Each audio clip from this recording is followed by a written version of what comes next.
Hey, everybody. Back for another deck tech, another 5-0 league. I'm still probably gonna keep putting those in the titles. Excuse me if not, and it's a spoiler, but yeah. And please don't forget to like and subscribe. You can always unlike and unsubscribe at the end if you don't like this, but I I don't see how you could not like this because we're playing Mono Black Obosh again. And this time we finally got the trophy, and I want to take you through. Um, the journey to get here briefly in the deck tech, and and I want to show you how the games went. So, okay, I'm not gonna lie. One of the major one of the major factors in me wanting to maintain a Obosh black deck in addition to an Obosh red deck is that I don't want my opponent to always know that I'm on mono red. So if I maintain a mono black Obosh deck as well, I could be on mono black. No, granted, they're both mid-range decks, so the opponent could, it could, if a generic line that's good against mid-range generically is available, then it could be good against both decks. But there could be certain differences in how they could approach things. For example, playing around Fury, especially if I lead on like a Demolition Field, they won't know which deck I'm on right away. You get the idea. But that is one of the excuse me. That is one of the things though about all my mid-range decks is as you've been seeing, I've been kind of messing around with different versions. Urza Saga, 8-field, non-8-field. I think the more and more I've been playing though, the more and more I'm converging on. This is probably just my new mandatory sort of 12 lands in my deck get taken up by these slots. Blast Zone, Demolition Field, Fielder. These are all so good, and ever since I've realized that I can play most of the cards that are reasonable and that are good off of 12 colored sources, yeah, I found that things generally work out. So, yeah, generally speaking, what is the advantage to playing mono black as opposed to mono red? Well, one big one is you get discard effects, and we'll go over this unique one in a little bit. Inscription of Ruin as well. I guess now is a good time to go over the discard effects. Why not? So let's start with the one in the sideboard that we're all familiar with, Thoughtseize. Yeah, I mean, I don't think I need to explain why this card is good, because it could take literally anything, and in every matchup but burn, the 2-life is usually not super important, or generally just well worth being able to take their best card, including the One Ring, which is one of the main reasons why I feel like this should be Thoughtseize instead of Inquisition. Now it is worth noting actually that this whole deck is actually pretty budget for the most part. I mean, like literally. I mean, I think this card is pretty cheap. This is cheap. This is cheap. This is cheap. This is cheap. This is cheap. This is cheap. This is cheap. This is cheap. This is maybe like $3 in paper, $4 in Magic Online. I don't know why this is so expensive. Probably it's good in standard, I guess, but whatever. I'm sure A, this will come down in price, and B, it's still not that expensive. And there's a budget replacement too, just FYI. There's this card called there's some kind of vampire. I actually went 4-1 in a previous league with this is Callous Blood Mage, yeah. I actually went 4-1 in a previous league with this card, and actually I wanted to test out Graveyard Trespasser, and that's when, voila, I got a 5-0. Just swapping Callous Blood Mage for Graveyard Trespasser, which was recommended to me a while ago. Shout out to, unfortunately I don't remember their name, but man, yeah, thank you. And to be fair, there was multiple people who recommended this, but there was one person in particular who I think A, recommended it first and recommended it more often than anybody else. So certainly, I wish I remembered their name. Then unfortunately they're buried so far back in the comments. It's really hard to find them now. But yeah, this card actually is the real deal. I just wasn't really sure where the room for this before, but I've always wanted to try this.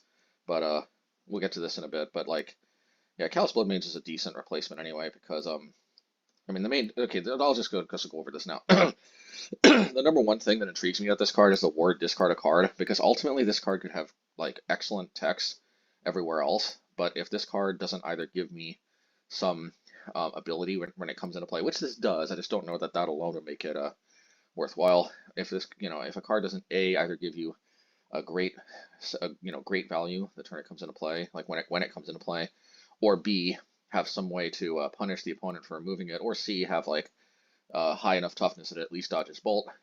I'm a little skeptical nowadays, or has or I guess another exception, it has an exceptionally powerful ability, like for example, Ragavan. Obviously, I wouldn't fault anybody for playing Ragavan because it's just so powerful, even though it does just add a bolt. And Magus of the Moon, as you may or may not see in mono red, because dies to bolt, but the upside is absolutely humongous,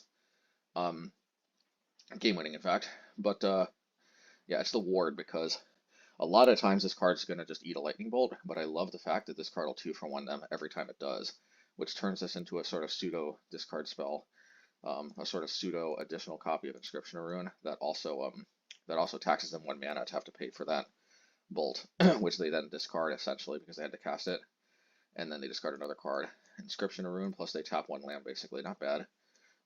Plus when you combine it with a discard effect like Inscription of Ruin, you could run them out of cards. You could run them out of cards in their hand, and then it might actually be pretty hard for them to actually pay the ward cost. So overall, this card is, oh yeah, and the fact that it gains life too is a bigger deal than it sounds. There's a lot of matchups where just gaining, it's almost scavenging ooze-like. The gaining life here and there is actually pretty nice. You can even exile your own creatures if you really need the life. Yeah, plus just, I think I sniped a Kroxa out of the graveyard in this league. Needless to say, that feels pretty awesome. Plus gaining 1 life while you're at it. But oh yeah, I may or may not have snagged a Memory Deluge. I think that was from a previous league. Wait a minute. I think this is the first league I played with this, so this must be a false memory. No, yeah, that must be a false memory. Maybe I'm just remembering Clinging to Dust. In any case, yeah, obviously that is something you can do. Memory Deluge, other cards. There's just so many random value out of the graveyard these days, and this card is definitely better than it looks. But Callous Bloodmage is a decent replacement anyway, because you can just gives you options. Like if you need to block Ragavan, you can create the 1/1 Pest and gain 1 life when it blocks. Exile a graveyard. Sometimes that's a nice ability. Just wipe their entire graveyard. Certain matchups, it's the best thing you can do. Like sometimes against Prowess, they're basically just playing to top deck a excuse me, Underworld Breach, and if this card wipes their graveyard, sometimes that takes that out away from them. The number one reason why I thought, yeah, I really should. The main thing about this card is I just kind of didn't want to pay the 16 tickets or whatever for a while. I mean, don't get me wrong, like it's a good card, but I just wasn't necessarily sold. Like, I mean, why is it 16 tickets? It felt a little overpriced because this always felt sort of like a budget card. Let me tell you though, like it's not that big of a deal. It's not that expensive, and I think it's worth it. I mean, honestly, in this meta, it's better than Liliana, that's for sure, because Liliana down ticks and then just immediately dies to Bowmaster. So yeah, I mean, hey, it is cheaper than Liliana, so hey, it's better than Liliana in my opinion in this meta, and it's cheaper, so might as well go for it, in my humble opinion. But yeah, the main thing about Callous Bloodmage is just that it dies to Bowmaster, surprise, surprise. And if you gain 1 life and draw a card, then it could mega die to Bowmaster, because it also gives him another trigger. But, I mean, just, there are some spots where this is better than Graveyard Trespasser anyway, because in stalled board state type games against decks like Death and Taxes, you may not necessarily need just a 3/3 that doesn't really have any relevant combat abilities, other than maybe hoping that nobody casts spells one turn, which could be you. If you purposefully don't cast any spells, you can get it to flip. So I guess you can give it +1/+1, but it still doesn't have any other relevant combat abilities other than just getting a bigger body if it flips.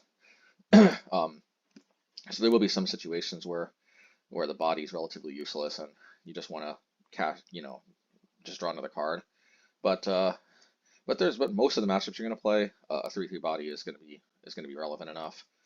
Especially since we have so many great removal spells for anything that they could play that could be bigger. Like this is probably one of the best. I think the only deck that has a better Murktide matchup is probably the mono white deck, because still a number of our removal spells like March and Dismember still care about toughness to some extent, or converted mana cost to some extent, although we can kick it to make it not care, like Bloodcheif Thirst. And obviously Murktide is yeah, the only like clean answers to Murktide are Murderous Rider and Bloodcheif Thirst, so we can get God sometimes, but plus we have so many ways to This a lot of the times Dismember actually is a clean kill to Murktide when we got so many incidental graveyard hate cards. Cling, Graveyard Trespasser, Stone of Erech. Um, and yes, I'm still mispronouncing in case anybody corrected me because I haven't seen it yet by the time I recorded this video. Or I recorded this video probably earlier than the comment was made. In any case, yeah, even if the video didn't go up immediately, it's probably recorded earlier. In any case, yeah, so Graveyard Trespasser, this can be replaced with Callous Bloodmage. I did get 4-1. I might actually show that as just kind of a budget alternative. I still have Thoughtseize in the sideboard, but actually Thoughtseize I have a very great, wait a minute, Dread, I'm sorry, how you spell that, Dread F. Yeah, there we go. I would honestly recommend playing Dread Fugue over Inquisition of Kozilek as a budget replacement for Thoughtseize, and I have played this before, and it is serviceable, and I do prefer it over Inquisitions. The reason why is with the One Ring running around and all the pitch elementals, just Inquisition just whiffs, just way more than it ever has in the past. And whenever Inquisition whiffs, it's just too bad. Especially the cost of Inquisition. Like imagine you Inquisition and they have like Solitude and Fury in their hand or something, and they have enough mana to cast them. And there's a or how about this? They only have one card in their hand, and it's like a Solitude. And imagine they're like tapped out, but they have 5 mana, and they have like a Up the Beanstalk in play or something. Like it's just too brutal to have Inquisition there, because not only did Inquisition whiff, so you went down a card, but you also missed out on being able to discard that card, which is kind of a 3-for-1 because it'll eat one of your creatures and it will draw a card. And of course, a 3/2 lifelink is nothing to sneeze at, and like that just comes up so often. Same thing with the One Ring. Not only do you miss out on taking the One Ring with Inquisition, but sometimes it's also the only card in their hand, and your card whiffs. And most importantly, you don't take that frickin' ring, and you just lose sometimes. So 3 mana is a lot to pay, and that's obviously why Thoughtseize is better if you can afford it. But I will say this much: this card is a lot better than Thoughtseize against Burn. This card will win you some games against Burn that you absolutely would have lost if you had Thoughtseize in your sideboard instead. So this is not without its upsides, but I still think that Burn is, like, if Burn takes over the meta, this could even be better than Thoughtseize, budget reasons aside. But unless Burn significantly increases its share of the meta, there are going to be more decks where you want to get the Thoughtseize effect earlier rather than have to wait to 3. And I would say most of the time you probably would want to wait to 3 to play this. But the fact that you can play it on 1, it does make it better than playing something like, I don't know, there's other cards that cost 3 mana and you can choose a card from the hand. I mean, there's one that costs 2, it's called Pilfer, but unfortunately that would turn off Obosh. I think Dread Fugue is good. The option to play it on turn 1 is nice. Sometimes you will whiff on turn 1 early in the game, but if it's like turn 1 on the play and they haven't even played a single card, most likely they've got a 2-drop. I mean, between like Wrenn and 6, between like, I don't know, between Wrenn and 6, between like all those mana eggs and Sylvan Scrying and Tron, between like, I don't know, Prismatic Ending, again Wrenn and 6, Delighted Halfling, I don't know, like there are enough cards, like even in 4-color Omnath you could take, but of course from 4-color Omnath you got to be very careful. I would probably recommend to wait until 3 mana against 4-color Omnath, unless you have 2 of these. The reason why is that if you have 2 of these, you're not going to be able to fire off 2 of these before they get to before they have time to play the ring, at least if they're on the play. If you have exactly 2 and you're on the play, it might make sense to wait until 3 because you can play this, then they play their 3rd land drop, then you can play another one of these before they get to 4 mana and can play the ring. So if they have 2 rings, you can actually keep them off of it entirely. But if they're on the play, you only get 1 turn. So if they're on the play, 4-color Omnath, a lot of the times it'll be correct to fire off, and you've got nothing better to do on turn 1. It'd be correct to fire this off on turn 1. Hopefully take like a Wrenn and 6 would be the best possible take you can get, and then fire this off on turn 3 when you get there, so that you can hopefully take the 1 ring and then pray they don't have 2 1 rings, because or pray that they don't just top deck 1. And I will say the Thoughtseize glitch feels like it happens a little less often with Dread Fugue. I know that's completely anecdotal and whatever, but let me tell you, man, the Thoughtseize glitch, it does feel very real. Every time I Thoughtseize, it always feels like they top deck the card I took like right after that. It's got to be a mental trick, but somehow it feels like this is less affected by this. But it's just, never mind, I said that. That's just Stupid. That's like superstition. Stupid superstition. It's practically the fairies ate my lunch type thing from like old England. It sure does feel real sometimes though, but you know we have to fight the superstition just like our ancestors had to in the old days. Um, anyway, um, so where was I at? Yeah, yeah, it's basically a budget deck. So yeah, Thoughtseize. Yeah, this is actually me not getting to finish talking about Thoughtseize, but yeah, we all know Thoughtseizes. Um, I think the main question though people might be having though, and maybe frustrated that it took me so long to get here, is why is this in the sideboard as opposed to the main deck? Well, one simple reason, okay? It's Castle Locthwain. This is by far the strongest of the castle cycle in Throne of Eldraine. Um, I'm not playing it in the regular mid-range deck, at least right now. I mean, because in this deck we have access to Maze Mind Tome, which is just so far exceeding my expectations as far as being able to refill my hand and just sculpt my draws and whatnot. We don't have access to that in mono black. I have tried cards like uh, I mean, not Phyrexian Arena technically. I think it's Dark Tutelage. Dark Tutelage is actually better. Maybe not in this version specifically. I definitely wouldn't play Dismember with Dark Tutelage. But if you're not playing Dismember, and I'll get to the reason why I'm playing Dismember, but like if I'm playing, let's put it this way, Dismember could easily become Fatal Push, but if I'm playing another removal spell that I have to have untap black on turn one, I'm probably going to be incentivized to turn this into Hive of the Eye Tyrant, so that I can have 12 sources of untap black on turn one. It is really nice. I mean, essentially the main reason I'm playing Dismember is that I only have 8 untapped black sources on turn one, because this is technically not an untapped source unless I have another swamp. Um, and this is a guaranteed ability to deal with Ragavan turn one. I have to eat 4 life, but better than getting hit by Ragavan. But being able to cast this off of the colorless is pretty huge, especially when I'm playing a card that could come into play tapped on turn one and produce black. But yeah, Dark Tutelage, like, it is playable in this deck. You just take out Dismember, put in Fatal Push, take out Castle, put in Hive of the Eye Tyrant, and then Dark Tutelage, like almost every single card. Well, I guess in the previous version I tried Dark Tutelage. I didn't have Graveyard Trespasser, so to be fair, this is another 3-drop. You can get away with playing Dark Tutelage if your only 3-drops are Inscription and Murderous Rider. And I guess Dark Tutelage itself, the vast majority of the time, you're going to be revealing a 1 or 0. Yeah, anyway. But at the end of the day, this, Graveyard Trespasser is good enough that I think it's better to just play this.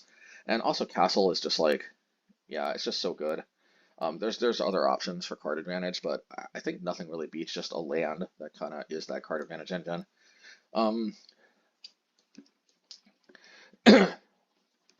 Yeah, so basically, losing 2 life is a big problem. The fact that it also can be a dead card late in the game against a lot of mid-range decks, which we're actually purposefully building our deck to try to beat, is also a problem. It is an interesting question if we were to budgetize this by playing Dread Fugue, would we play that in the main? I'm still kind of inclined to think we played in the sideboard because we still also gain points by not, unlike most black decks, not actually having a dead discard spell late in the game against other mid-range decks, but also knowing, specifically for Dread Fugue, knowing which matchups we're incentivized to wait until we can pay 3 and which ones we want to just fire off for 1, like burn. If we played Inquisition, of course, we would avoid that issue, but I think I've explained very thoroughly why. If I were to budgetize, it'd probably be Dread Fugue. So for kind of different reasons, we probably also want Dread Fugue in the sideboard. But at the end of the day, in a lot of our kind of bread and butter matchups that we're going to be trying to build this deck to beat, the combination of the 2 life and this being a dead card in those decks is going to be a liability. I mean, imagine that we are at like 3 life and we desperately need to dig for an answer, and we only have 1 card in our hand, and that card is a Thoughtseize. So yeah, too bad, Castle Locthwain, because I guess we get to draw 1 card and lose 2 life, but if this was any other card but Thoughtseize, we could draw 2 cards off of this, just play the other card. Like if it was Dread Fugue, we just fire it off, take nothing, and then draw a card again, draw 2 cards. Yeah, because Thoughtseize is just yeah, the life lot, like essentially the 2 life can represent 2 cards. So yeah, just consider that.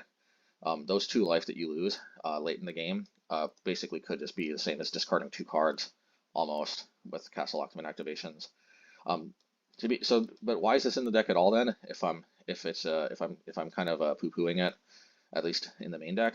Well, the reason why is because there's really no substitute in a lot of the combo matchups. Just being able to take their best card. Just be careful because sometimes they bring in Leyline of Sanctity or Skarkov Veil Summer. I mean, but still, there's just kind of no substitute. Sometimes they'll be able to counter it, but like at the end of the day, this takes anything. 1 mana. In a lot of the combo matchups, you don't care that you lose 2 life anyway. So that's mainly what it is. I mean, this actually some control decks too. The life loss is not super relevant against control. They very rarely pressure your life total. So even though you do lose 2 life, you could big it back by hitting one of their great, planeswalkers with March. Oh, and that's another reason I forgot to mention about how good Graveyard Trespasser is, since every life you gain off of this can almost represent like a card with Castle. But yeah, I would say primarily this is for combo, but secondarily this could come in against control matchups, particularly control matchups where they play certain problematic cards that you have a difficult time dealing with, kind of like ones that might play the One Ring. Yeah, I'd be inclined to bring this in probably against One Ring control decks. It's definitely at its worst against straight up aggro. There could be definitely mid-range decks where this could be worth it, particularly the One Ring ones. Which might seem like a lot of decks, but there's like the fact that Scam doesn't play One Ring, and the fact that Scam does pressure your life total probably more than any other mid-range deck. Scam is probably one of the most aggressive mid-range decks. It's very close to an aggro deck almost. Pretty much as close to aggro that mid-range can get without actually crossing over into aggro. And this card, I thought for a while that this was necessary against Scam because we in the past we had a hard time dealing with like Fable, Grief, and stuff like their value cards. But in reality, there's other ways. We built the deck, so actually I think we got a good matchup against Scam now finally, and we don't have to reach for Thoughtseize, which always was kind of more of a necessary evil because we didn't have better options in the past more than anything else. It's not the first choice against decks like Scam, which there are a lot of too. Anyway, enough of that.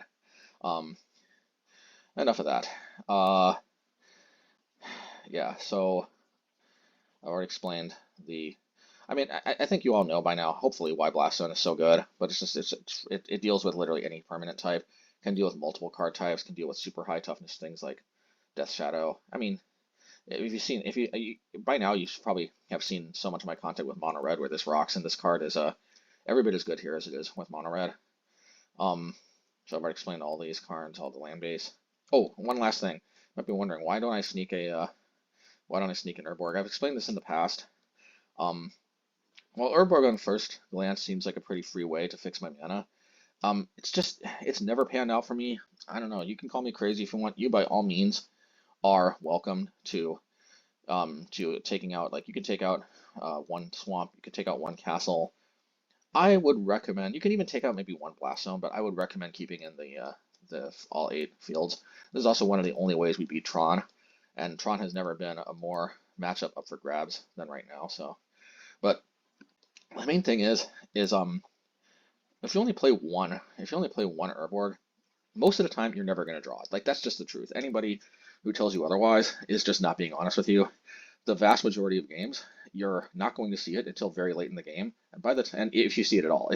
A lot of times you're either not going to see it or you're going to see it very late in the game. That's kind of that. By the way, that's one of the things. If you play a 1-drop, 1-drops can be good, but you're basically playing 1-drops to draw them very late in the game. Like for example, a 1 of Kozilek or something. Like that's why Kozilek can sometimes be brought in as a 1 of if that's our anti-mill tech, which it isn't here because we need room for Obosh, and I do think 2 forests is the way to go. But think about it. By the time if you're drawing that Urborg late, most of the time you've already cracked a few demolition fields, and black is just not an issue anymore. And it's not like we're playing Geralt's Messenger or something that costs 3 black. So all we really need most of the time is 1 black, 2 black for Murderous Rider. I think Murderous Rider is the only card that costs multiple black, or Dismember if we don't want to pay any life. But like Murderous Rider is the only card that costs double black, and it's usually easy enough to just crack a field or something to get. Notably, they do actually need to have a non-basic land for Demolition Field, but like the only matchup I've ever seen on Magic Online where they don't play any non-basics is Mono Red Burn, and even then they actually dropped a Ramunap Ruins, and thank goodness I could actually cash this in. Um, straight mono red burn with no non-basics actually is a big problem for this deck because a lot of times we rely on this for color fixing, and if they just don't play any non-basics period, then these lands are actually freaking terrible. But thankfully, there are so few. There's almost no decks that play no non-basics anymore. That yeah, this will always fix. But anyway, just late in the game, it's just you're gonna have the mana you need anyway, and just having one more swamp, like you'd be surprised. There's a lot of games. Especially against like Tron, for example, but there is more games than you might think. Oh, Omnath is another one. There's a lot more games than you might think where we actually run ourselves out of basics. And like, there's an argument to be made that with 8 field effects, we actually want more than 8 swamps. I found 8 to be serviceable, and every time I tried, like I tried actually, I did, believe it or not. 4 of Matt tried cutting Castle, I believe, in a previous build to a 2 of. Every time I drew, like I don't know. I just always felt myself wishing. Every time I drew a swamp late in the game, it was impossible to know for sure that this would have been Castle. But yeah, I just found myself losing more games than I felt like before, where I ran out of gas. And every time I top deck a swamp late in the game, I kick myself because I just wished I had more copies of Castle Locthwain. So Castle Locthwain, going to a 4 of. I don't know what to say. Just oh yeah, and I think I color fixed my opponent once, which felt freaking awful. Okay, let's get this over with. This has lasted for a while. Stone, I think I've explained in the mono red deck, is just very free and doesn't mess with our own graveyard. While we don't have Unholy Heat, we do have Cling to Dust, and we want to make sure our graveyard is nice and full. So, you know, it's a little bit of a non-bo, you could say, because it takes some cards away that we would otherwise be able to cling.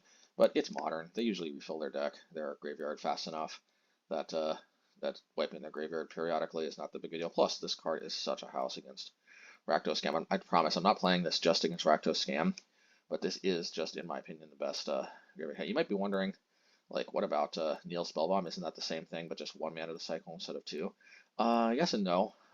Neil Spellbomb seems good on first glance, but the problem is that you can't cycle it off of colorless, and also it doesn't just give you a nice effect when it's just sitting in play. Which is very nice. There's way more creatures than you might realize at first that have relevant dies triggers. So or just are good out of the graveyard. Anyway, I'm pretty satisfied with this. Especially sometimes you can keep hands that have like 3 colorless lands and 1 Stone of Erech, because you can cycle it on 2. At least if it's not a matchup where Stone just sitting in play is going to be good, or that you need the graveyard hate. It's just, let's just put it this way. The number one reason is it's just nice to be able to cycle it off of colorless, because we do have so many colorless lands. But Neil Spellbomb could be a consideration as well in the future. No doubt about it. But yeah. Anywho's it. I do really like, but I'm pretty sold though that being able to cycle this off of 2 colorless, even if you have like black in play, sometimes you want to be able to like Bloodcheif Thirst and then use your 2 colorless left over to cycle this. And again, the static ability is very good too. So Cling to Dust is just this is both a card advantage engine and incidental graveyard hate. I think it was actually I cling to Dust, their memory deluge against like blue-white control. Let me tell you, there is no better feeling than clinging to Dust a memory deluge, as long as they don't have 7 mana untapped, because then you're going to not be happy because you won't draw a card and they'll still be able to cast it. But you know, being able to cling to Dust a memory deluge before they can flash it back, there's no better feeling. You drew a card for 1 mana and you just deprive them of 2 very strong draws later in the game. Oh man, Concealing Curtains. So I need to explain this, but I know I've got to wrap this up. So look, all I will say, okay, is I did a search using MTGO's database here for good black 1-drops. Look, man, I know there are cards like Knight of the Eve on hand. I know there's cards like Dread Wanderer. I think we've seen that. I mean, like, this is another card that I've liked in the past, sort of. I mean, it's good enough. You know, recursive, whatever. Like, let me tell you, there are other decent black 1-drops. It's not like black has only terrible 1-drops, but this card caught my eye because I don't know, like this is one of these cards that I knew that if I ever posted this deck, people would think that I'm just literally crazy, but like I think they're wrong. I think people who think this card is terrible are just wrong because as soon as I saw this, I'm like, this is probably a really good card actually. The thing is, it's only good in mid range. Okay, I would not play this in aggro. Even though it's, I mean, yeah, because for one thing, it's essentially 4 mana for a 3/4 menace, which is kind of below rate in an actual aggro deck. But the main thing is, I think in most matchups, at least most mid-range matchups, most non-combo matchups, um, you really don't want to be activating this at sorcery speed, which is the only time you can activate it, because they can blow you out by removing it in response, and then you won't get the triggered ability either. But hear me out, like with Ragavan in the format, and to a lesser extent Orcish Bowmasters, just having a good blocker that can just sit there and soak up damage has never been more at a premium. Particularly having, a creature that can block Ragavan well, and not die to Bolt while it's at it, for that matter. I mean, yes, it dies to Ragavan blocking plus attacking and blocking it plus Bolt, but then you soaked up 5 damage and Ragavan didn't connect, and a lot of times that'll bridge you into either turn 2 where you can march, or turn 3 where you can Murderous Ride. Yeah, like there's trust me, just even if this card gets bolted in addition to taking the Ragavan damage when you block it, it was so worth it to intercept that Ragavan. And again, it saved you 5 life. Pretty good. Yeah, I think there's never been a time more in Modern where this 0/4 body has been more relevant. If it was only a 0/4 body though, it wouldn't be playable because it wouldn't do enough in the matchups where you actually need to be a little offensive in addition to defensive. But the fact that this blocks very well early in the game, and then later in the game, ideally the correct way to play this is to wait until you don't have much better to do with your mana, or if they tap out and either they don't think they have a Solitude, or you could live with them solituding, because again they have to kind of 2-for-1 themselves to do that a lot of times. Yeah, unless they tap out or you can live with this getting killed, a lot of times it's good to wait until later in the game. Unless it's against combo, then a lot of times you have no choice but to try to take their combo piece. And that is a nice thing. A lot of times combo it won't even have creature removal, so you get to basically have a discard spell that takes anything, plus is a 3/4 beater, which is pretty good. I mean, of course they get to draw a card when they discard it, but anybody who's played with Mendelian Clique knows that that's more than a price willing to pay in the matchups where you have to take a good card from their hand. But yeah, I mean, okay, just for the most part against non-combo matchups, just forget about the ability for now, which is far from irrelevant. And a lot of times you don't even need to take a card. Sometimes just looking at their hand is pretty powerful in and of itself, even if you don't take a card. Like with Clique, interestingly enough. But aside from the transform ability, just a 0/4 for 1 mana that can transform into 3/4 menace later in the game.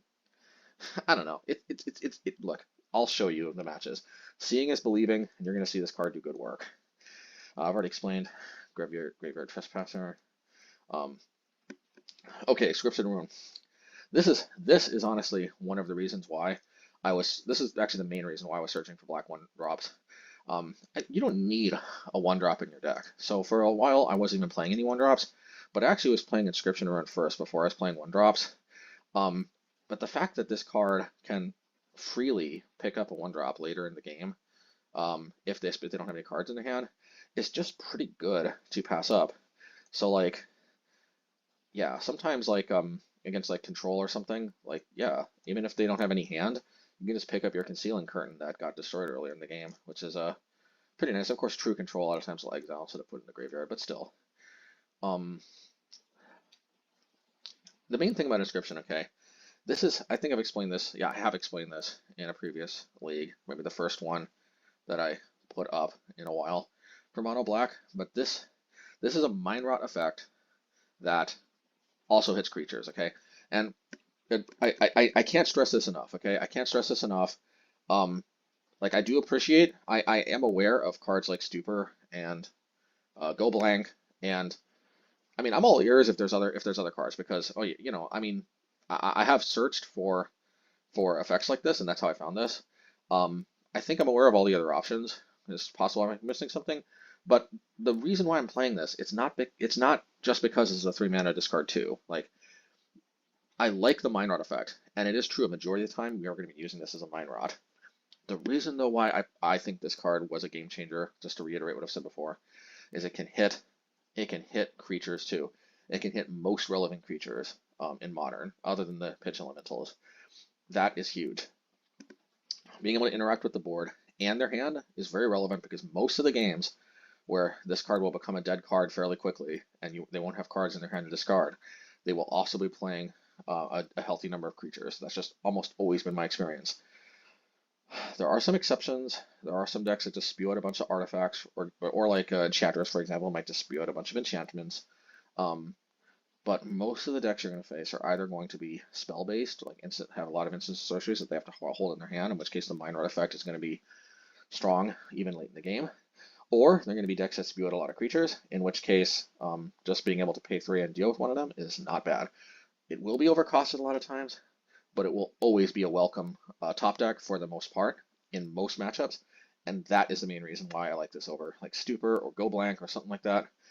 There's also Unburden, but paying 2 to cycle is a little burdensome, you know, pun intended. I'd much rather pay 3 most of the time to remove a creature from the battlefield than I would to pay 2 to just draw a card, especially in an Orcus Bowmaster format. Oh yeah, and this, I don't think we're going to see a lot of it this league, but I played a previous league, that previous league I think, where I had Callous Bloodmage instead of Graveyard Trespasser. It came up a lot, you'd be surprised, where I actually paid 7 mana, and either made them discard 2 and brought back Concealing Curtains, or even got all 3. I think there was one in the Callous Bloodmage League where I made them discard 2, picked up my Concealing Curtains, and hit a creature with mana value 3 or less. Like, it's kind of a make your own cruel ultimatum at that point.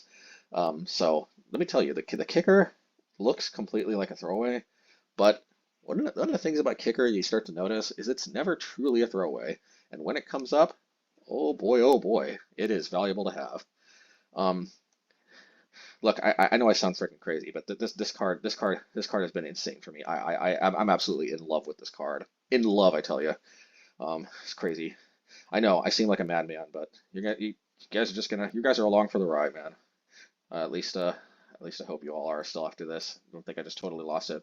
At least see some of the games. Actually, you did from the previous league, but it's going to be, I think, even more impressive this league, I think. Anyway, Dismember already went over this. We want to kill creatures with colorless is pretty valuable. Can also just pay black into it to not lose life later in the game.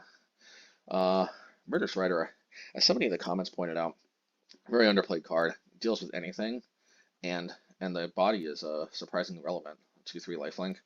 It's better than it looks, even for 3 mana. A little bit under the curve, but having a removal spell that deals with anything tacked onto it, I mean, this is like the definition of why Adventure is a strong mechanic, in my opinion. Yeah, it's just good. This is just good, and we need more creatures too to actually finish the game. And I love the fact that, and this is another thing I forgot to mention about Concealing Curtain, but this applies to all these creatures. What I really like in creatures, and unfortunately cards like Knight of the Ebon Hand, I'm sorry, unfortunately it doesn't meet this criteria, but actually one of the most important criteria I have, like, remember when I said I liked that this had Ward? Well, I think something like Ward, or having like value built into it, like Murderous Rider, or high toughness like Concealing Curtains, I think that's only secondary. I think the most important criteria I'm finding myself liking nowadays in creatures, which isn't available for all colors, because for example green, like there's just not enough yeah, green just doesn't have, I think, enough good options for that one, but like for the most part, man, I really like my creatures having some ability tacked on, like not just being power and toughness. I like my creatures having utility. I'm not sure what else to say. Yeah, I really like. I mean, having a nice body too is nice, but also being just having a strong ability tacked onto it to interact with some other zone. It's very nice when your creatures also double up as interaction in some way or another, whether it's hand, whether it's a graveyard, whether it's planeswalkers or creatures. Like it's very valuable, and yeah, I don't know what else to say. I do have, I think it's kind of important actually also too for Murderous Rider to be in the deck because we have to actually win. You know, Concealing Curtain 0, you know, is one of is a win con. So is Graveyard Trespasser. So is Murderous Rider, and so is Obosh. Um, we don't want to run out of threats like we've seen with those 4-color Omnath decks. Sometimes, especially when we play the mono red deck, sometimes they just sometimes they can't win because they can't stick a threat. You know, we don't want to be like that, and I mean we could find ourselves with that, but the good news is with cards like Inscription, we can hopefully run them out of removal. You can bring in Thoughteize too to preemptively deal with cards like Solitude if we really need to make sure that we can stick a threat and actually win. So we don't just deck because they deal with all our threats and then yeah, you know. Oh, plus sometimes we can mess with for example, if their primary removal color is red or white, for example, we can target that color with the Demolition Fields and Field Runes, and that's also very strong because yeah, sometimes we can actually protect our creatures through targeting the right color of the color of their removal. That has come up. Um, and March. March might seem like a strange card, but it's way better than it looks. Most of the time you're not actually going to be pitching any cards, but the fact that it has that option is very nice because when it comes up, it's just so important that you had that ability to do it, like against Dashing Ragavans on turn 1, for example, stuff like that. Uh, but at the end of the day, just the main thing that's nice about March is it's just it's that flexibility, but it's also the fact that life almost basically translates into cards in this matchup. So having another nice ability to gain life, always welcome. All right, so sideboard. Oh, already went over Thoughtseize. Uh, okay, and Haywire Mite. You already know from the mono red deck just how great Haywire Mite is, and same exact situation in black. Ironically, black does have some answers to enchantments, but whereas red doesn't have answers to enchantments, or yeah, black doesn't have answers to artifacts. So Haywire Mite can cover that base the same way it does in red, just with artifacts instead of enchantments. But it's also one of the only it's one of the only like efficient ways to deal with the One Ring in mono black. Um, yeah, I'm really not. If there's a efficient answer to the One Ring other than like a needle effect, fifth needle effect, please let me know. But I think this is pretty much our only efficient answer to the One Ring that we can play in mono black. Especially in the fact that it also doesn't conflict with Obosh is um, pretty a pretty big deal too, in my opinion. Um, Lastly, Bontu's Last Reckoning. So I've really been loving Damnation in the companionless version of Mono Black. Um, and I am of the opinion that even though the downside with this is kind of horrific sometimes, like this can be incredibly bad, um, it does have some good things going for it. There are some matchups where as long as this resolves, you kind of just win. And it is nice that this can play around Preypiercer better, for example, in those matchups where all we really care about is this resolving, not necessarily what happens the turn after. But the main reason why we're playing this as opposed to Damnation is just the fact that we can also play Obosh, and that's kind of a big deal, in my opinion, because there will be matchups where we either won't see this a lot, or it won't necessarily be a game-ending card in and of itself. Sometimes we have to use this as an extremely janky 3-mana removal spell, and we have to be very careful about tapping our lands the next turn. But yeah, it's very serviceable, and in the matchups where we need a sweeper, it's a sweeper, and it doesn't click with Obosh. Yes, I'm aware that there's cards like there's those cards that give -2/-2 to all creatures for 3 mana. There's like I forget what it's called, but there's that card that Path of Peril, I think. Do I have Path of Peril? No, I sold my Path of Perils. Yeah, there's Path of Peril, which deals with creatures with mana cost 2 or less. I don't know. I'm not impressed with those cards. I have the only, ironically, like Path of Peril, I'd probably go for like a card like Drown in Sorrow or something that gives -2/-2 to all creatures, I think, first, before I reach for Path of Peril, because there's just so many cards like Reflection of Kiki Jiki, I don't know, Grief and stuff. Like it just sucks that Path of Peril doesn't hit those cards. There's a good argument to be made that giving -2/-2 to everything is going to be a Wrath good enough at the time. But okay, one of the things I like about Bontu though is it can deal with Rhinos. Rhinos is still going to be a mad matchup, but I think the only times I've ever won against Rhinos were when I had a sweeper, And it just sucks that Path of Peril can deal with the rhinos, but then it doesn't deal with like the griefs and the reflection of Kiki Jiki and all that. So let's pick your poison. I like Bontu. The downside is worse, but it has wider application. That's how I see it for now, at least. All right, finally, let's get to the games. All right. Match 1, Game 1. Let's see what the old hand giveth. Yeah, and this is a keepable hand, and it's really nice that we actually have a swamp so that these don't have to come into play tapped. And we get to play our Concealing Curtain on turn 1. Alright, so they're playing a mono black deck as well. They take our Inscription. Not much to do on turn 2. So this is Rack. We don't really have much use for removal. They don't play that many creatures. Ironically, we're going to hit their hand. Mobilized District is an interesting card. Alright, it's correct for them down tick because it would have been an easy transform and then attack Liliana down to 1 otherwise. Alright, well, just discard the castle. It is what it is.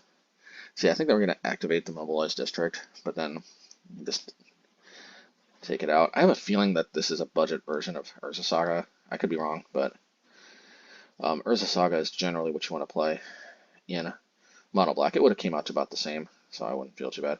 So this is a pretty easy tick up to 3, so we can kill both of these cards. It's not like super necessary. I wasn't a little on the fence about whether I was going to blow that immediately, but when I saw Graveyard Trespasser, I was like, okay, I'll just get that out of the way. So we'll do this on upkeep so that if we draw like a removal spell or something, we got the value before having to lose another life. Alright, we'll do another field. So I think this is going to be a Field of Ruin, the district. And we're going to wait just in case they also have Urza Saga, which is possible. They didn't. And then we're going to Cling to Dust. Yep, we want to keep a Concealing Curtain in the graveyard for if we top deck another Inscription. Yeah, we're going to use the Castle ability as long as we can while it's good. Yeah, we get on the aggro here. So we have Thoughtseize and Wrenchmine. We don't really care. They can Thoughtseize or Wrench our gift. Okay, so we're going to want to crack the stone because we want to minimize the damage we take from the rack.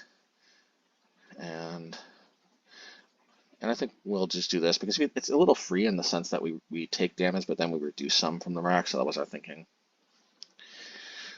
Put Obosh to hand so that we can minimize damage from the rack. So what we're going to do actually on upkeep is we're going to Cling the Dust, and then we shouldn't take any damage.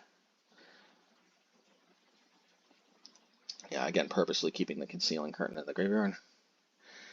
Alright, Raven's Crime. And as we can see, this is where these eyes are really helpful. As you can see. Yeah, I mean, like, see, this is the thing. We wanted to wait until it was later in the game, but being able for these to just kind of turn the corner and then get an aggro going so we can actually finish the game. Like, finishing the game is, I know actually finishing your opponent off, like actually winning the game is a little like, underrated nowadays. I mean, like, I know some people are like 4-color Omnath players actually winning. Like, what is that for noobs? We just keep drawing cards forever, playing like 5 costs, five drops and stuff, and like, what do you mean winning, noob? Like, we just play stuff. But I mean, like, actually being able to win the game, it's kind of underrated. So that is nice that this can kind of just go from a blocker to an attacker later in the game. So anyway,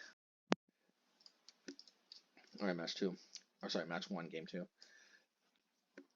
Let's see what we sideboarded in. I think Dismember was the easiest cut of all time. I don't even know if they play any creatures that aren't man lands. Planeswalker seems to be more their jam. Okay. What did we bring in? Oh yeah, Haywire Mite. So we took out 2 stones for 2 forests. We took out 4 Dismembers for 4 Haywire Mite. Seems reasonable to me. We're still not. I think I still thought they had Urza Saga, but in retrospect, I think those mobilized districts are budget replacements for Urza Sagas.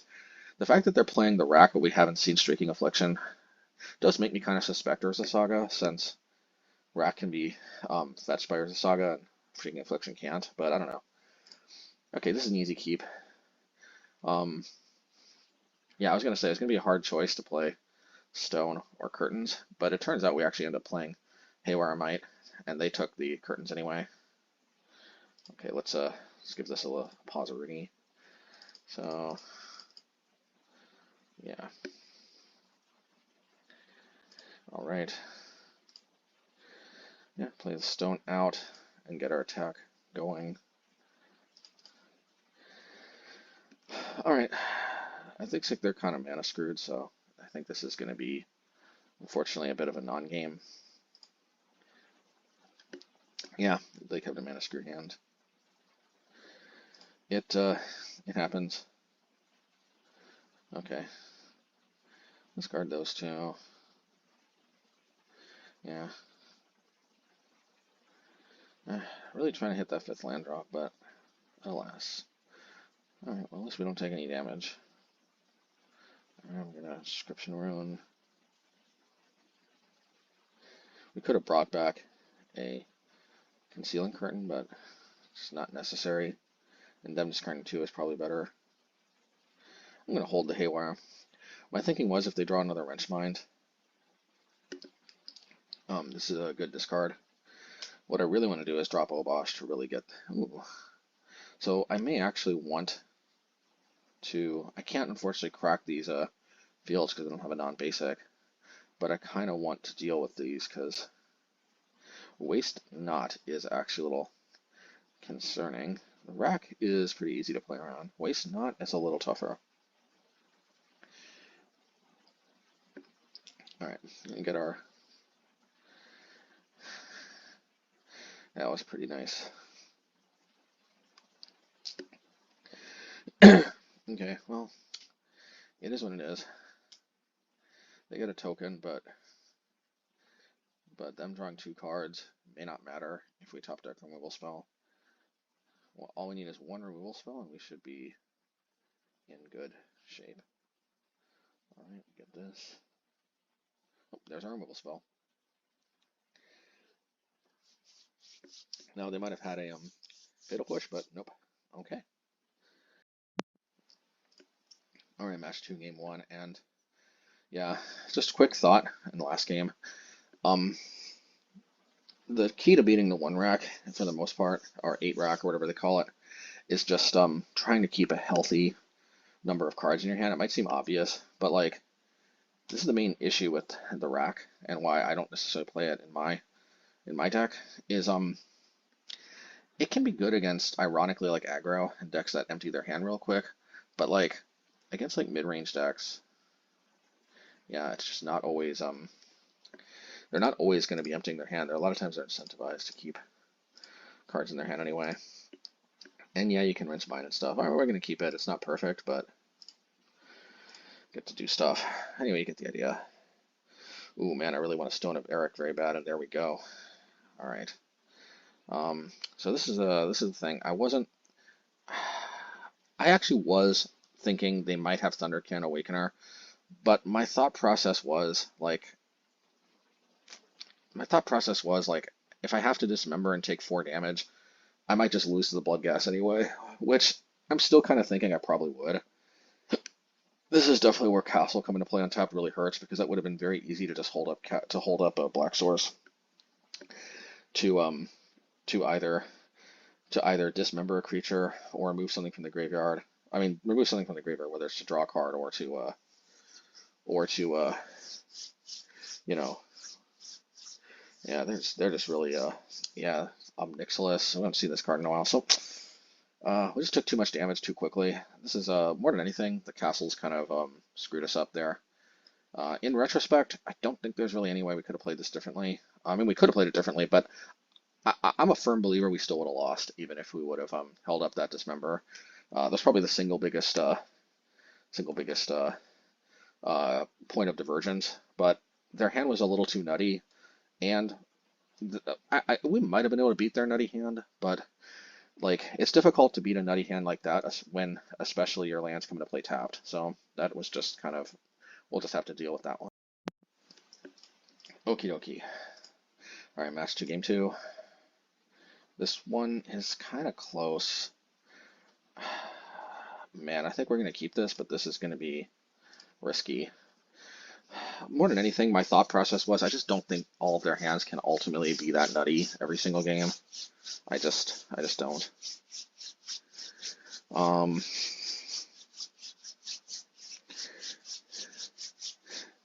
yeah. All right, so good thing. All right, Croxa, we can deal with this. The Graveyard Trespasser should be able to. This is the Croxa that got sniped by the Graveyard Trespasser. I think I was talking about the deck tech.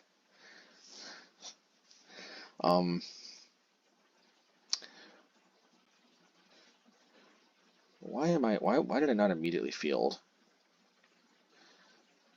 Oh yeah, because I'm worried they might have Urza Saga. Okay. All right. All right, and here comes the Croxa sniping. Oh yeah. Yeah, sniping that Croxa felt pretty good. So here's a Skelemental, I believe. Oh no, bone shards. Okay. Let's just take a moment to admire what just happened right there. They had to discard a card for ward, but they also had to discard a card for bone shards, so they had to 3-4-1 themselves. Looks like they're mana flooded though, so it's one of those situations. We've said this jokingly in the past to our opponents. It's like they Thoughtseize us, and it's like all lands. It's like joke's on you, my hand's terrible. It's kind of like it's a confusing kind of it's a confusing jab because in taking a jab at them, you're also taking a jab at yourself. I love jokes like that.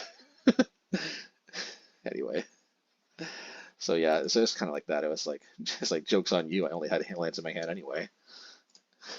Yeah, it sucks that kind of sucks that their hand was this terrible for them. Obviously for us, it's pretty cool, but yeah, this hand is it's not just a matter of their hand not being nutty like last game. This hand is just objectively terrible on their part.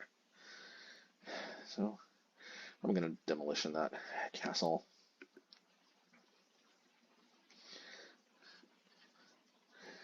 Alrighty.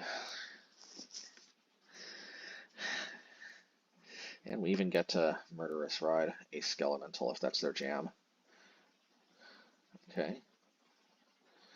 Alright, well we're gonna Murderous Rider this. What they play Village Rites. Village Rites is a very sweet card for them. Alright, another okay, I was just gonna say another graveyard hate card would be nice. Interesting that I didn't Murderous Rider and Snipe. I guess I need to hold up for Skelemental. Oop, and Speak of the Devil. See what a disaster this would have been if I didn't hold up. Yeah, I thought they had another Village Rite, but yeah, we'll live. Yeah, Obosh to hand. We can take some pot shots. Ooh. Alright, so that'll be pretty easy. Murderous Rider. If they Village Rites, they Village Rites. And they did. So they actually had the Village Rites, but they just wanted to save it for my Murderous Rider. Alright, well I mean see this is the value of our deck does play a lot of value. I mean alrighty. Thunderkin. Cinder Maw. Let's definitely deal with this before it attacks. Very bad things are gonna happen. Ooh, okay, I think I could have paid 7, but did I have any Concealing Curtains to bring back? I don't think I did. Yeah, if I had a Concealing Curtain, I probably would have paid 7, but since I didn't, there's no point in blocking there. I'm just going to attack. I think attacking is better because if they remove this, at least I gain the 2 life, and I am winning the race because my life total is going to stay constant, and theirs is going to keep going down at this rate. Ooh. So I think what we're going to do is we're going to Bloodcheif and then snipe the Bloodghast. And what I didn't realize actually is this is night, so I get to hit 2 cards, and they've had enough, which, is it Preypiercer or not? I don't know, but it's pretty cool. Alrighty. Okay, this is a keep. Oh man, this is where we get to see if Stone really... Oh my god, are we going to get turn 2 Skelemental again? I sure hope not. because this time we can actually play Stone on turn 1 because we actually have 4 Swamp instead of just Castle. All right, no Skelemental means I think I like our chances here. Okay, hard cat. Oh, I thought this was going to be a Skelemental. Well, I mean, we have another stone, so works for me. Okay by me.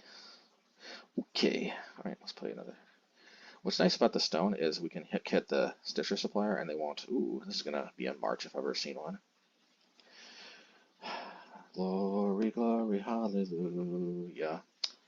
Village Rites, of course. Village Rites, this is what makes Village Rites kind of better than Undying Effect. Well, especially in this deck where Undying a Skelemental doesn't really do much because you just have to sacrifice it in a turn anyway. Ooh, okay, well, I think I'm going to lose either 6 life or 4 life. I'm either going to lose 6 life and discard 2 cards, or just lose 4 life. I think I opt to just lose 4 life. Thank you very much.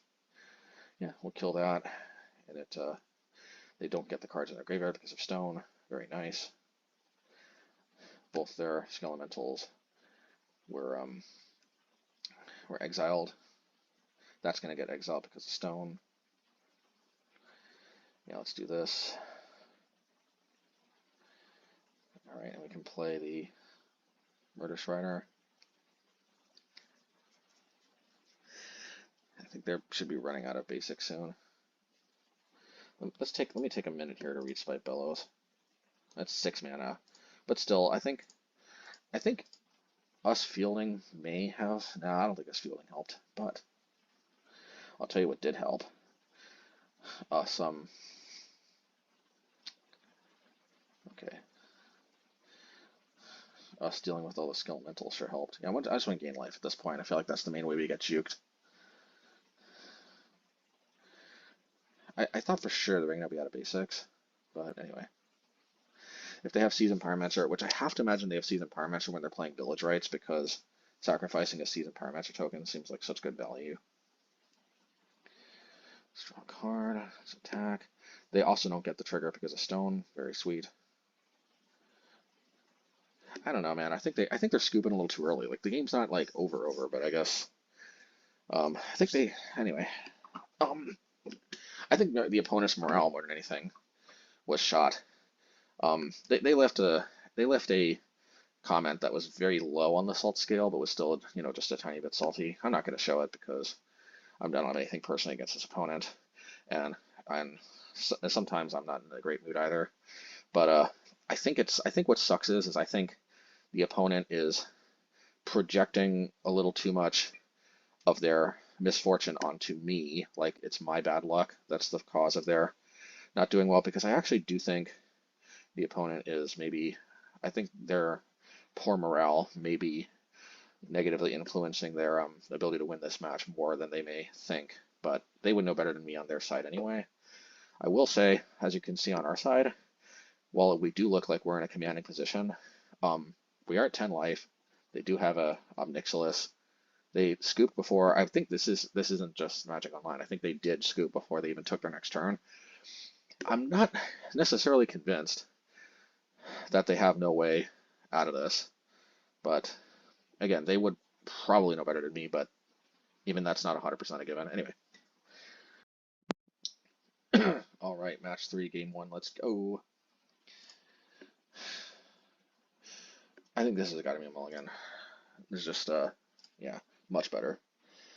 They have just one colorless land without any ability to cycle. That's another hidden benefit, by the way, of Stone of Erech, is the fact that I can't tempt myself to cycle it like Lantern. Because we all know I would have probably kept it if that was Lantern of the Lost or something. So, okay, this is the first time we actually get to see. We actually straight up deterred the attack. I would have blocked, but, I think it would have been correct to attack there because threaten the bolt. I'm going to block. I mean, So, hey, Stickball Russ, if you're watching, remember you wanted stories about a curtain being good? Remember I told you blocked a bunch of Ragabads? Okay, well, there may be more coming, but this is the beginning of that story, okay? Yeah, I hope you're watching, Russ. I know you doubt the curtains, but who is right about the curtains now, huh? No, obviously, one game doesn't automatically prove my point, but I'm going to pretend it does. All right. So yeah, Stone of Erech.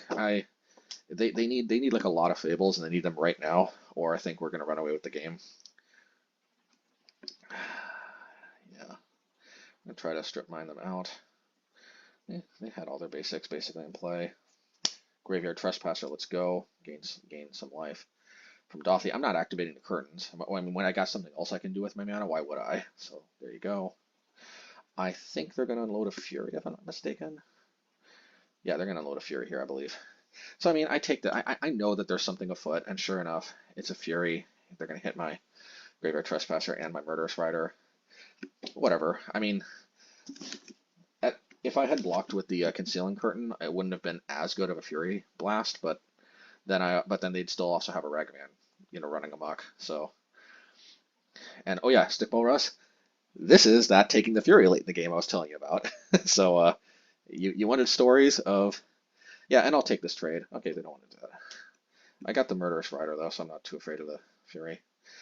Yep, yep, Rush. Yeah, okay, they either forgot about the stone or they're just like, abandoning all hope. Oh yeah, swinging for 6-2 seems pretty. Of course they've got. Oh, I thought they'd terminate, but oh, okay. Yep, well, that's fine. Well, Russ, you wanted stories of Concealing Curtain being good. Does this satisfy you? What do you think? I'd say this was a pretty good showing for Concealing Curtain, but that's just me.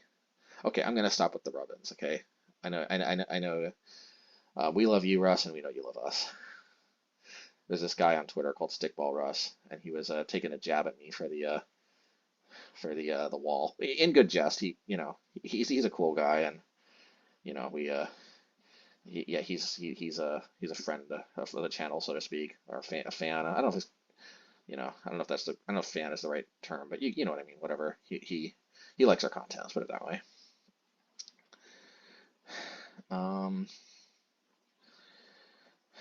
Alrighty.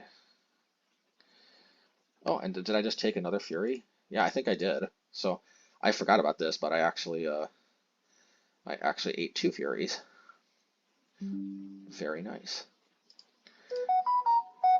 Very nice. All right. Okay. All right. Match 3, game 2. And I was so impressed with game 1.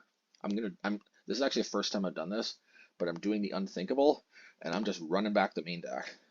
Because we might actually be main decked against Rakdos Scam. First time in any mono black deck where I feel like the main deck may actually have a solid enough matchup against Rakdos Scam that I think we're a favorite without even sideboarding anything. And I feel this is the first time I started to feel maybe he's starting to believe, like in the Matrix. Remember when Neo didn't run anymore? He turned around and then I forget who he was. So Switch or Dozer, I can't remember which one. I think it was Switch, not for whatever. Somebody said to Morpheus, what's going on? Morpheus is like, he's starting to believe. So this is me starting to believe. I'm not me reaching for sideboard cards is like running away sort of, but I'm starting to believe maybe my main deck is good enough. Obviously this was more of a test at this point. This will be a keep. I was not declaring that I automatically knew I was going to win, but I was starting to at least have a hypothesis that I was a believer. All right, Dothy Voidwalker. I'm actually going to do this first because, I mean, I've got so many lands. I might as well save 2 life. And as it turns out, as you can see, I think that was a correct use of my resources. Saving 2 life is far from frivolous.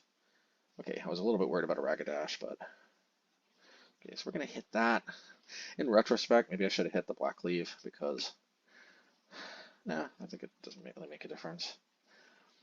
If they play, I thought for sure they were gonna drop Bowmasters, so since they didn't, I just drew a card there. So play around if they drew Bowmasters for their draw step. Okay, right on cue, we got Dismember, which is good. I think I'm actually going to play Stone, and the reason why I'm not saving life here is that I think I bleed more value if they Fury me and there's a card they can take. I'm not sure what the point of flashing that in right there was, but okay. I still will need to draw some non-land cards at some point, though. Otherwise, I will lose. That is, no matter what I do. And I think yeah, they grief me. I knew they had a Grixis. Oh, actually, sorry, it wasn't a grief. You got this narrative in your mind, and like, I was like, okay, there's the grief. We knew about it, but we kind of were back in a situation where we couldn't do anything. But anyway.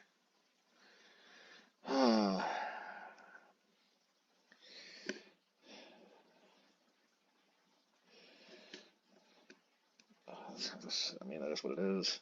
And see, if they didn't have the Fury, there could have been a hope, but this just got a little out of hand. Now, this is obviously where if we had a sweeper, we could just roar back into the game, but we don't have a sweeper in our deck, so it is what it is. I'm not necessarily convinced, though, that we lost this game because we didn't have a sweeper, and we wouldn't have taken out Graveyard Trespasser anyway, I think, for the sweeper, so yeah. This was just us getting mana flooded, I think. But it is worth noting that, shuffle this in our memory bank. This game is an argument in favor of a sweeper, but I think we're gonna run it back without any sideboard changes next match too. Just see if our hypothesis is correct. I think the first game is a little closer to how this matchup should go from now on, and this one is more of an outlier. We won't know until we keep testing though, so we're gonna test next game as well. All right. Match 3, game 3. And yep, once again, running back the main deck. Oh yeah, this is for sure going to be a keep. And we have to lead off of Stone, because it's just turning off Scam is just too huge. They're also at 3 minutes. I kind of don't want to win this on time. For testing purposes, I really think I can beat them fair and square. But I also don't think they're going to be able to make something happen in just 3 minutes.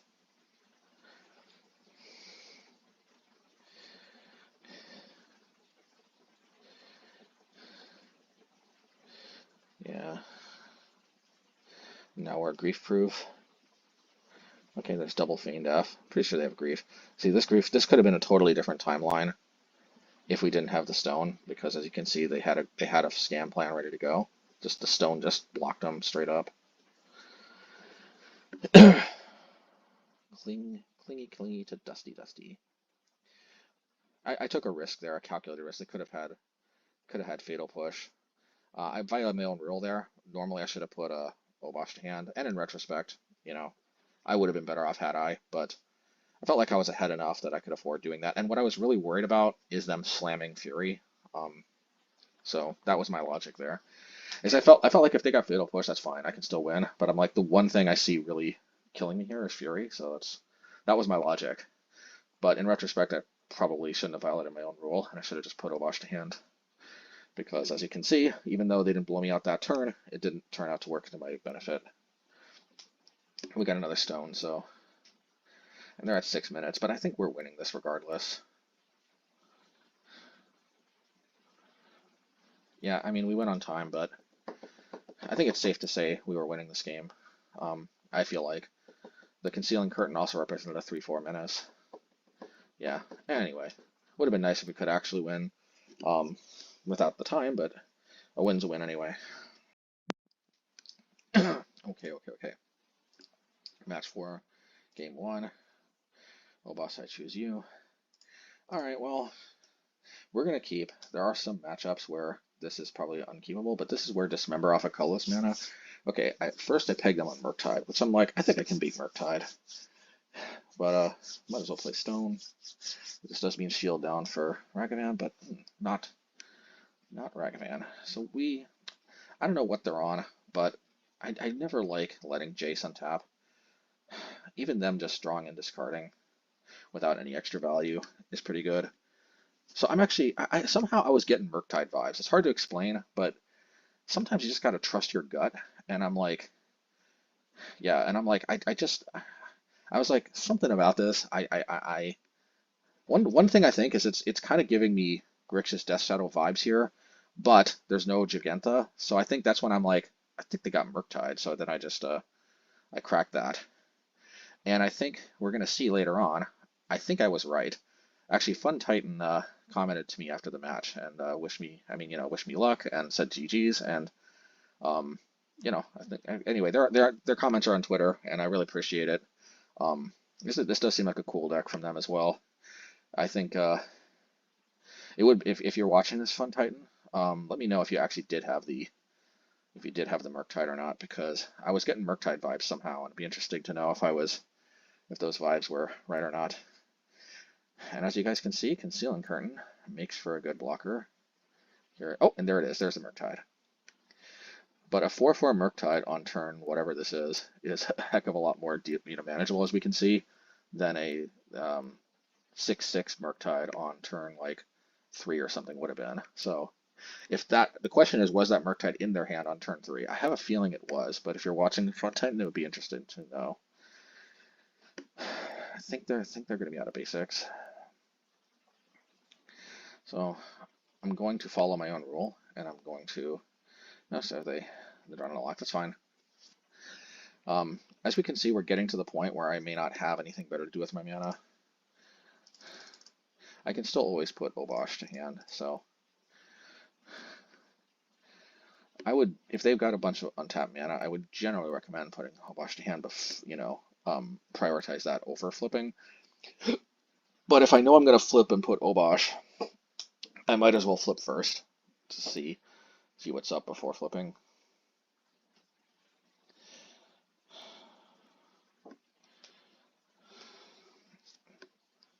All right.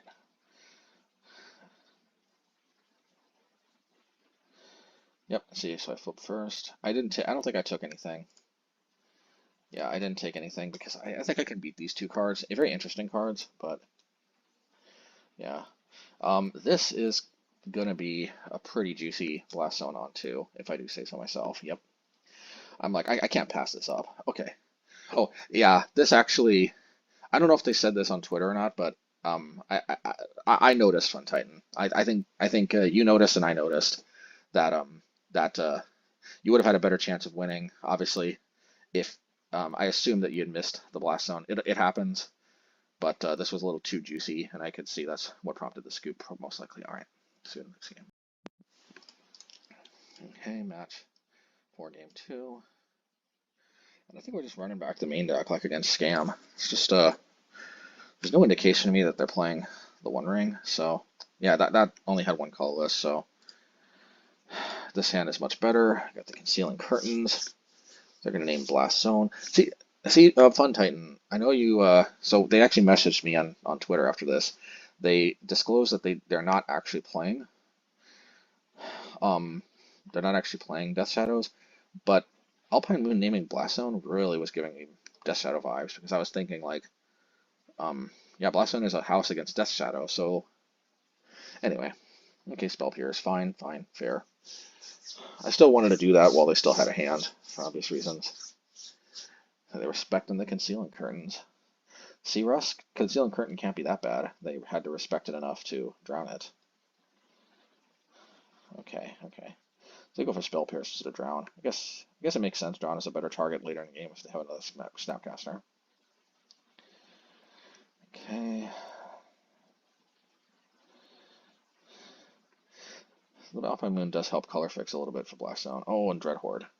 Yeah, Dreadhorde is a sweet card. I do say so myself. I think we're going to march the Snapcaster in response to a Thoughtseize, no less. I don't really have any draw effects right now, so I think saving an extra life by killing that was probably worthwhile. I thought I was going to hit the Blood Crypt and then play Concealing Curtains, but I think this makes more sense because they've already shown us from last game to have a basic mountain. So hitting the Blood Crypt doesn't actually do a whole lot. And if we get to drop Obosh and gain 4 life instead of 2, it's a pretty big game. Alright, looks like they're getting flooded, which is unfortunate for them. Plus, the way we played, we get to play Obosh and Concealing Curtain this turn, most likely. Depends on what we draw, if we want to do that instead. Okay. Obosh. All right, and gain 4 life. That's pretty nice. Concealing Curtain can flip next turn, so I don't think we have much better to do with our mana anyway, so it's nice. See, stick bulks, you know, Concealing Curtain, it's not too bad. It looks like jank, but it's not. So they have a mountain in hand.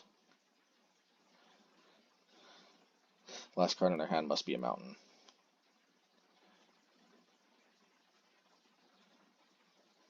And sure enough, yep. Alright, well, GG's. Unfortunately, unfortunate mana flood, especially in this game. But GG's, and thanks for reaching out after the match as well. Fun Titan. Good games. Little unfortunately floody, you know, particularly this one. But game 1, I think, was a relatively good game. Could have been even more interesting. I am very curious though if I was right about that Murktide, because I think you probably would have won if you did have that Murktide, and if I had not cracked that stone. As you can see, I was actually about to like not crack it. I was gonna do the Field of Ruin instead, but something just an alarm bell was just going off in my head, I think on the upkeep. So I'm like, all right, we're gonna crack. Anyway, all right, match 5, game 1, and I think we've got a rematch against the old Rakdos scam, if I'm not mistaken. So okay, so now we've got a little more of a yeah. Now this is more like it, with putting us to the test here. This can be hard to beat. This time we were not on the play, nor did we have stone. So yeah, as you can see, things can get out of hand pretty quickly. This is why they say Rakdos Scam is the best deck in the format. We're sort of feeling it right now. Now, we had a choice. We could have tried the Inscription first, but at the end of the day, I was just like, our only chance here, I think, is to try to hope they don't have it, but they did. And then we knew they were going to take our Murderous Rider if that came a little late. That would have been nice on turn 2 when we had dealt with the Ragavan, and we had 1 untapped mana we couldn't do anything else with. Unfortunate. But at least we can gain a little life back. Inscription. They are mana screwed. But oh man, if they didn't have that Fury, it's possible, because we would have been up to 5 if they didn't have a Lightning Bolt. Yeah, that was a good grief from them. Good grief. But you see, if we had just been able to gain 2 more life, because the problem here is, if I Murderous Ride them, I die. So I'm not sure if you all are aware, but because of this, I lose a life, and it's when and no, the stone, for those wondering, the stone doesn't help here, because this triggers when the enchantment is put into a graveyard. I've experienced this before. I've already tested it. I've killed their creature with a Wicked token on it. Trust me, I lose the life. The stone exiles the creature, not the enchantment. So I would have, and also this getting exiled doesn't prevent the life loss. I've also, I think we even saw that last game. So trust me, I would have lost 2 life, and then I would have lost another life. So even though it looks like I drew my Miracle Outer, it actually wasn't. This was going to kill me if I targeted it. Anyway. Okay, dokie. I think I continue with the experiment of not sideboarding. Once again, call this arrogant if you want. I think that match was an outlier. I'm going to keep this. We got stone on the play. I think with stone on the play, I think I'm a favorite to win this. And then on game 3, we just have to hope they don't have scam. Believe it or not, they only have scam, I think, 33 to 40% of the time, depending on how many scam effects they play. Which sounds like a lot, but it does mean that we're actually a favorite for them to not have scam. So they kept a mana screw hand, so I think this is going to be kind of a not particularly noteworthy game. I might as well have hit their land, because it just, if they continued on 1 mana, it would have. But, it is what it is. Okay, so they steal one of my Concealing Curtains, but you see, this let's learn from their mistakes here. This was a big mistake, so we get to Murderous Ride this. We actually held up because we're like, I got a feeling that they're going to be tempted to use the ability. So I think their takeaway is going to be that, yeah, now I want to start gaining life. I think it's better than, okay, that's acceptable losses. I think their takeaway yeah, we're definitely going to make them discard 2 cards, but, or not. I guess we're waiting. I feel like I should have made them discard 2 cards, but anyway. Oh no, because I wanted to get value out of Cling to Dust before I got exiled with Isugu. Yep.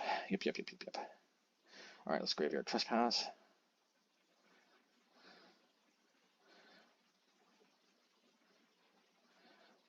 I like it. So this is a more interesting game, but I think, yeah. Oh yeah. So they're gonna get to get a token, but putting it on a 3 is pretty good. It forces them to have to deal with this, which they can, but at a 2-for-1. I have a good feeling about this. Okay, well they're drawing endless fables. That's their ticket to victory for sure. And so I kind of misplayed there. I shouldn't have drawn on my upkeep. That's something you do when you're in a position of strength more than they're there.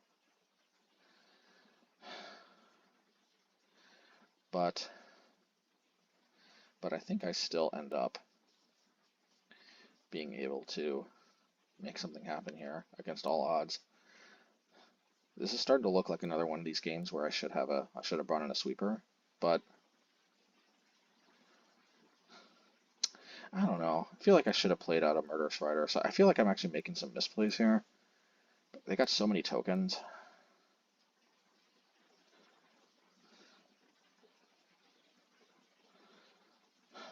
Yeah, so dangerous if they can remove this. But somehow they can't.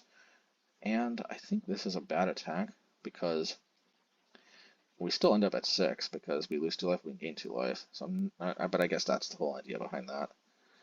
We get to play 2 Murderous Riders, and we get to Jack Blaststone to 2, and they just kind of concede. We'll take it. I don't know. All right, match 5, game 3. Running back the main deck once again, hoping for all the marbles.